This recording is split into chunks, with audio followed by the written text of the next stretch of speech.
പോരാവെ അംബികയുടെ സഹോദരൻ ശ്രീ രാജേഷ് ചെയ്തു. ശ്രീ രാജേഷ്, എന്തായാലും ആ പ്രതി കാരക്കോണം സ്വദേശി വിഷ്ണു പിടിയിലായിട്ടുണ്ട്. പോലീസുകാർക്ക് ഇക്കാലമത്തിന് പിടികൂടാൻ കഴിയാത്തതാണോ പിടികൂടണമെന്ന് വിചാരിച്ചാണോ എന്നറിയില്ല. എന്തായാലും പിടികൂടി.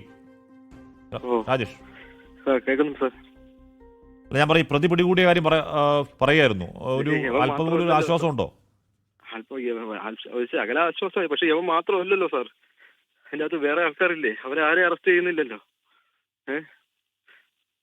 അതിലൊരാളെ ഉള്ളെന്നാ പോലീസ് പറയുന്നത്. മറ്റേ ആള് എവിടെ ക്രിക്കറ്റ് ടൂർണമെന്റിലും വേറെ ഒരാൾ ബസ് സ്റ്റോപ്പിലോ എവിടെ ആയിരുന്നു പറയുന്നത്. അവരെയൊക്കെയല്ലേ അവര് രക്ഷിച്ചെടുത്തത്, ഇപ്പോഴും രക്ഷിച്ചോണ്ടിരിക്കുകയല്ലേ. ഈ ഒരുത്തം മാത്രമല്ലല്ലോ, അവർ അതിന്റെ അകത്ത് കണ്ടോണ്ടിരുന്നല്ലേ. ഈ ഫയർഫോഴ്സ് ഉദ്യോഗസ്ഥൻ ഉണ്ടായിരുന്നെ അവൻ ഒരു ജീവൻ രക്ഷിക്കാനുള്ളവനല്ലായിരുന്നു. അവനല്ലേ ഈ കൊന്നിട്ട് പോയത്. അവനെയൊക്കെയല്ലേ വെറുതെ വിടുന്നത് ഇപ്പോഴും. ആ ജീവൻ അവർക്ക് വേണം രക്ഷപ്പെടുത്തായിരുന്നു. വണ്ടി അവിടെ നിർത്തിയാൽ മാത്രം മതിയായിരുന്നു അല്ലേ? അപകടം രക്ഷപ്പെടാൻ ശ്രമിക്കുന്നതിനിടയിലാണ് യഥാർത്ഥ അംബിക മരിച്ചു പോകുന്നത്. അവർ കൊന്നതാണ്, രക്ഷപ്പെടാൻ ശ്രമിക്കുകയല്ല, മനഃപൂർവ്വം കൊന്നതാ. എന്നിട്ട് ആ ഫയർഫോഴ്സ് ഉദ്യോഗസ്ഥൻ അവന് രക്ഷിക്കാമായിരുന്നല്ലോ സാറേ, രക്ഷിക്കായിരുന്നല്ലോ. അവൻ ഒരു ജീവൻ രക്ഷിക്കാനുള്ളവനല്ലേ. അവനെയൊക്കെ ഇപ്പൊ ഒഴിവാക്കി ഒന്നും അല്ലാനല്ലേ. ഇതാണ് നമ്മളെ നീതി. അവരില്ലെന്നാ പറയുന്നത്. അവരവിടെ ഒന്നും ഇല്ലെന്നാ പറയുന്നത്. അവരേതോ അവരുടെ ഫോൺ ലൊക്കേഷൻ വെച്ചിട്ട് ഏതോ ക്രിക്കറ്റ് ടൂർണമെന്റിലായിരുന്നു അത്രേ. എന്തായാലും ഈ നാട്ടുകാരെല്ലാരും അതിന്റെ അകത്ത് 3 പേരെ കണ്ടല്ലോ സാറ്. എന്തായാലും ജാഗ്രതയോടെ ഇരിക്കുക. നമ്മളവിടെ വരികയും വാർത്താ ഇടപെടൽ നടത്തുകയും ചെയ്യുന്നത് കാരണം കുറച്ചെങ്കിലുമൊക്കെ പോലീസും ജാഗരൂകരാകും. നമ്മളിതിന് പിന്നാലെ നിൽക്കണം. രാജേഷ്, ഇല്ലെന്നുണ്ടെങ്കിൽ ഈ കേസ് തേഞ്ഞു വാങ്ങു, ഒരു തർക്കമില്ല കാര്യത്തിൽ. കാര്യം പ്രതികളെ പിടികൂടാതിരിക്കാൻ ഇത്രയും കള്ളക്കളി കാണിച്ചെങ്കിൽ എന്ത് വിറ്റിട്ടായാലും കാരണം ഇനി അടുത്തൊരു കുടുംബത്തിൽ ഇതിന് സംഭവിക്കില്ല സാറേ. അടുത്ത കുടുംബത്തിൽ ഇതേപോലെ മക്കള് അമ്മമാരെയും അച്ഛന്മാരെയും കാത്തിരിക്കും. ഇവനൊക്കെ ഇങ്ങനെ പോയി കഴിഞ്ഞാൽ അടുത്തവരെ ജീവനും ഇത് നശിക്കും, കൊലയും. നമുക്ക് നോക്കാം രാജേഷ്.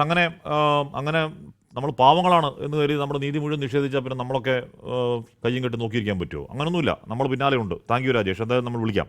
ഷഫീദ് റാവത്ത് തുടർന്നു. ഷഫീദ്, ഇവിടെയുള്ള പ്രശ്നം നേരത്തെ നമ്മൾ അന്ന് ഡിവൈഎസ്പി സംസാരിക്കുമ്പോൾ ഈ പ്രതി മദ്യപിച്ചിട്ടുണ്ടോ എന്ന് ചോദിച്ചതിന് മദ്യപിച്ചിട്ടുണ്ട് എന്ന് പോലും പറയാൻ കഴിയില്ല അദ്ദേഹത്തിന്. എന്ന് പറഞ്ഞാൽ നോർമൽ കേസിൽ ഒരാൾ മദ്യപിച്ചിട്ടുണ്ടെങ്കിൽ അത് അറിയാൻ കഴിയുന്നതാണ്, വളരെ പെട്ടെന്ന് അറിയാൻ കഴിയുന്നതാണ്, മെഡിക്കൽ പരിശോധന അറിയാൻ കഴിയുന്നതാണ്.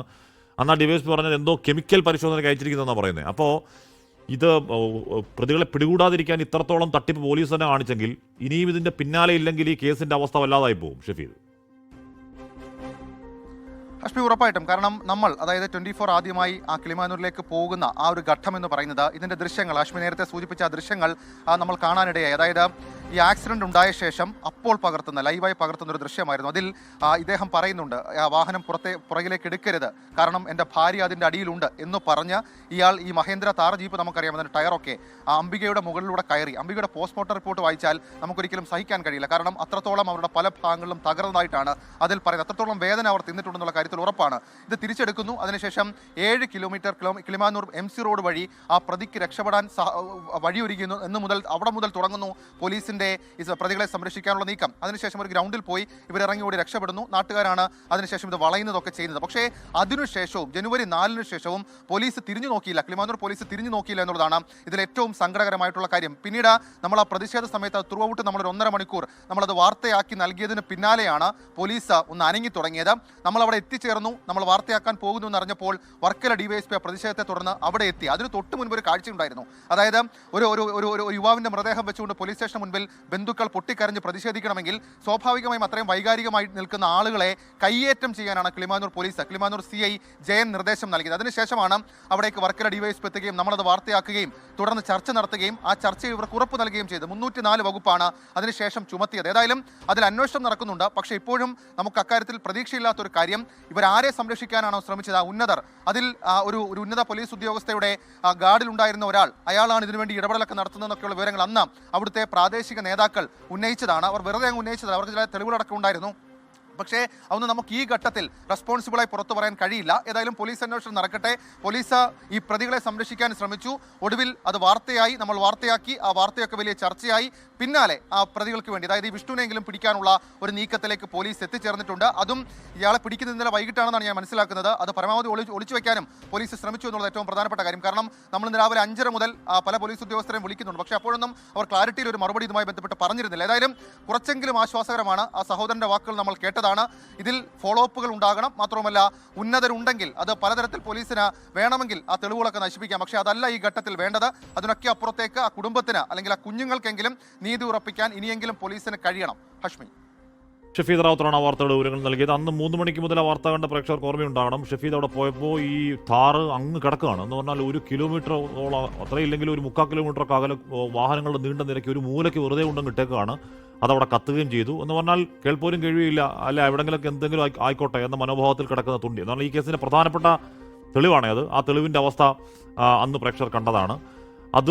അതുമുതൽ അതിന് തൊട്ട് മുമ്പ് ഈ പറഞ്ഞ പ്രതികളെ സംരക്ഷിക്കാൻ മൊഴി എഴുതി കൊടുത്ത മൊഴി എഴുതാതിരിക്കുന്നത്, അങ്ങനെ അങ്ങേയറ്റത്തെ പാവങ്ങളാണ്, ചോദിക്കാനും പറയാൻ ആരും ഇല്ലാത്തവരാണ്, പൈസ ഇല്ലാത്തവരാണ്, അധികാരമില്ലാത്തവരാണ് എന്ന അഹങ്കാരത്തിൽ ഏത് രീതിയിലാണ് ആ കേസ് ഇല്ലാതായി കളയാൻ ആ പോലീസ് സ്റ്റേഷൻ നോക്കിയത് എന്ന കാര്യം അന്ന് ആ 1 മണിക്കൂറിൽ പ്രേക്ഷകർക്ക് ബോധ്യപ്പെട്ടതാണ്. അതിനുശേഷം ഇടപെടലുണ്ടായി. പ്രതി കാരക്കോണം സ്വദേശി വിഷ്ണു എന്തായാലും ഇപ്പോൾ പിടിയിലായിരിക്കുന്നു. ബാക്കി 2 പേർ കൂടി ഉണ്ടെന്ന് നാട്ടുകാർ നേർക്കുനേർ കണ്ട സാക്ഷികളെ വെച്ച് പറയുന്നുണ്ട്. അവർ ഏതോ ഉന്നതരാണെന്ന് പറയുന്നുണ്ട്. അവരുണ്ടെങ്കിൽ അവരെ കൂടി പിടിക്കണം. പാവങ്ങളായതുകൊണ്ട് നീതി നിഷേധിക്കപ്പെടാൻ അനുവദിക്കാൻ കഴിയില്ല. ലോകത്തെവിടെയായാലും ഏത് സമയത്തും 24 വാർത്തകളും ഓഗ്മെന്റഡ് റിയാലിറ്റി പാക്കേജുകളും എക്സ്പ്ലെയിനറുകളും വിശദമായി കാണാൻ ഞങ്ങളുടെ യൂട്യൂബ് ചാനൽ നിങ്ങൾക്ക് സബ്സ്ക്രൈബ് ചെയ്യാം.